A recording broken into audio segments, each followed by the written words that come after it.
വർഷങ്ങൾ നീണ്ട കാത്തിരിപ്പിനൊടുവിലാണ് ലോകത്തെ ഏറ്റവും വലിയ മൂന്നാമത്തെ വാഹന വിപണിയായ ഇന്ത്യയിലേക്ക് ഭീമനായ ടെസ്ല എത്തിയത്.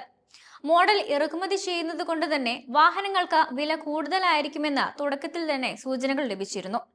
ബ്രാൻഡിന്റെ ഏറ്റവും താങ്ങാനാവുന്ന മോഡലാണ് മോഡൽ വൈ. ഇന്ത്യയിൽ ആദ്യം അവതരിപ്പിച്ചിരിക്കുന്നതും മോഡൽ വൈ തന്നെയാണ്.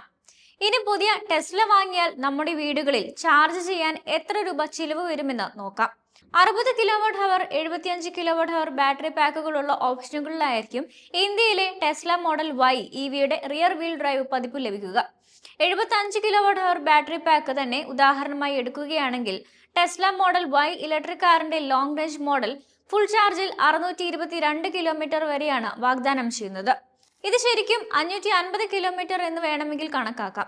ഇനി നമ്മുടെ വീട്ടിൽ വൈദ്യുതി കണക്ഷൻ 5 കിലോവാട്ട് പവർ ആണെങ്കിൽ KSEBയുടെ നിരക്ക് അനുസരിച്ച് കിലോവാട്ടിന് 7.50 രൂപയാണ് വരുന്നത്. അങ്ങനെയാണെങ്കിൽ ടെസ്ല മോഡൽ വൈ 550 കിലോമീറ്റർ യാത്ര ചെയ്യാൻ നിങ്ങൾക്ക് ചിലവാകുന്നത് വെറും 316 രൂപയാണ്. അതായത് കിലോമീറ്ററിന് 57 പൈസ മാത്രം. ഇതേ ദൂരം പെട്രോൾ വണ്ടിയിലാണ് പോകുന്നതെങ്കിൽ നിങ്ങളുടെ വാഹനത്തിന് 1 ലിറ്റർ പെട്രോളിൽ 15 കിലോമീറ്ററാണ് മൈലേജ് ലഭിക്കുന്നതെങ്കിൽ 550 കിലോമീറ്റർ പോകാൻ 3464 രൂപ മുടക്കേണ്ടി വരും.